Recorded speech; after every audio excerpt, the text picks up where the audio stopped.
Good morning, everybody. Welcome to Latte with Lynda. I was going to say 7 minutes. It's not 7 minutes. It is 35 hours into the fast, 35 and a half hours into the water fast. And I've done my 7-minute workout. With these things, listen to your body. I've got a lot of people telling me, oh no, don't do anything, lie down, blah, blah, blah. I'll sleep when I'm tired. Or lie down when I'm tired, which is what I should have done yesterday. So what happened is, breaking news, I stayed up. It was only 8 o'clock, but I thought I was going to go to bed early. I stayed up for the live, and I switched on about 10 to 8. It was on at 8 p.m. and it wasn't on. And I did say, Google to see if you know what's going on. And I don't know what happened, but it didn't happen due to unforeseen circumstances. That's all I can tell you. And so that meant I would have gone to bed much earlier because I was very tired. So it just meant that I stayed up. And also what I find is that when I'm tired, pointing at my nose, if you hadn't noticed, is I start to sneeze. I start to... It brings on a cold, basically, and that's like my body saying, you're tired, rest. So that's what I will do today. I'll definitely rest when I'm tired. I did fall asleep in a couple of activations and meditations I did, but it was I was obviously still awake, so I was in the hypnagogic state. There were lots of different phases of sleep, and that is the one where you're going into your dream. So I didn't go into a dream, so I stayed aware. So it's conscious sleeping, basically, and it's very good for meditation because you get all kinds of answers. So yeah, let's see how I get on today, because yesterday I was saying on the recording I did a reel. I don't know where it is. I can't find it. I did post it last night, but I can't see it anywhere. But we won't worry about that. And good morning, Angela. Good morning. 35 and a half hours into my fast. I've done my 7-minute workout, so I'm going to pat myself on the back furiously. So yesterday I was saying that, I didn't do too badly. And then I remembered all the times I was thinking about food. Like, I went to a yoga class yesterday, and on the way back on the bus I was thinking, what can I have for breakfast? And then I thought, no breakfast. Then I got to lunchtime, and I thought, what can I have for lunch? So I thought, no lunch. And all the way in between, I'd get up and think, let me have a snack. No. And I came very close to chaos. Not chaos, to a disaster. Because I went into my bag to get a pen, and I found, those fizzy sweets, Twizzlery things. I thought, I'll have those. And then I remembered. And that was very fortunate, because in the Facebook group, there's loads of people, thousands of people who are doing this. And this one woman said that yesterday, I think she'd fed her children, and she has a routine, and she's 23 hours into the fast, feeds the children, and then just pops something into her mouth. And then that was it. She had, I think it was a sweet or something. So she was horrified. She was really gutted. So she's starting again. So that means her fast even is going to be 95 hours. Because of that one little blip. I know. So anyway, nothing else to report at the moment. I think, I'm going to pull the cards about letting go. So see what comes up, and let's make sure it's something I haven't had before. That one I've not had before. I like the one I've just seen. This isn't how you're supposed to do it.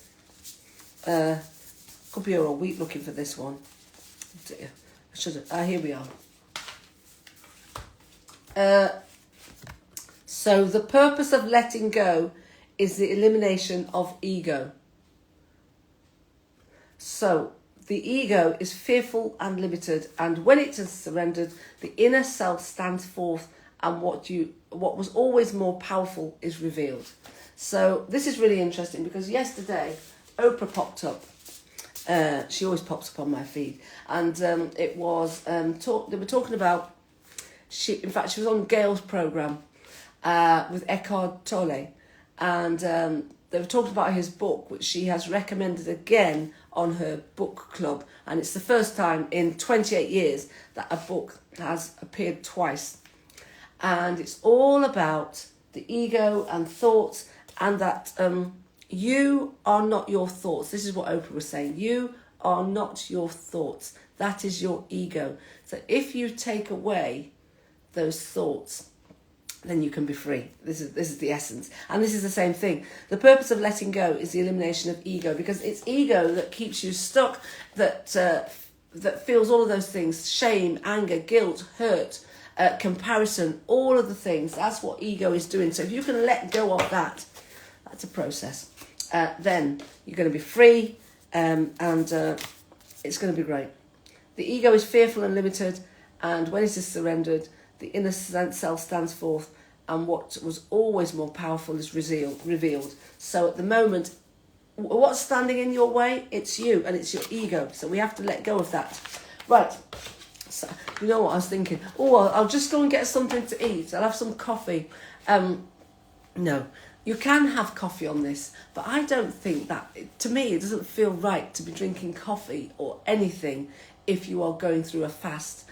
One thing I've discovered is that I know now that I can definitely do intermittent fasting, which is the time-restricted eating. I did it in lockdown, and it was really good. You know, my nostrils, my nasal passages cleared like they've never cleared before.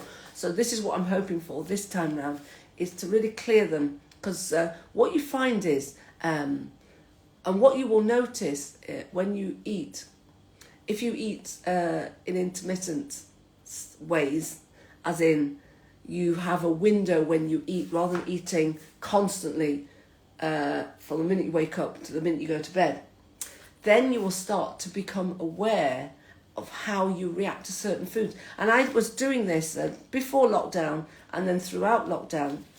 And that's when I discovered, I mean, I always knew it. Don't like bananas, ripe ones. And I've never liked ripe bananas. But I discovered a really tasty thing. Bananas in smoothies is very tasty. And so I was doing banana milk. So you don't have to add any sugar or anything. You can add cinnamon or whatever. But it upset my stomach. And so I thought, oh, well, maybe it's... so I knew it was bananas because I tried them in something else. And then I realised it was the milk as well. It was the two. So that's when I started on the lactose-free milk as an alternative. So it's very good, intermittent fasting, for noticing what you are sensitive to, what is good for you. Because people say, well, don't eat this, don't eat that. But it might be that it's okay for you. So you can find out what those things are. Right, off on a tangent, as always. Did I tell you that the other day I was on the phone to my friend for an hour and a half. For 30 minutes we were saying goodbye. We're like, right, okay then. And then somehow from I'll see you or goodbye, we carried on talking for another half hour. And it's the same here, the longest goodbye. Soul Tribe, thank you for joining me. I see you, I hear you, I feel you, I get you, I've got you, I love you. Have a fantastic day. Send in lots of love. Now, be good with those children, won't you, Angela? Have a lovely day. Bye.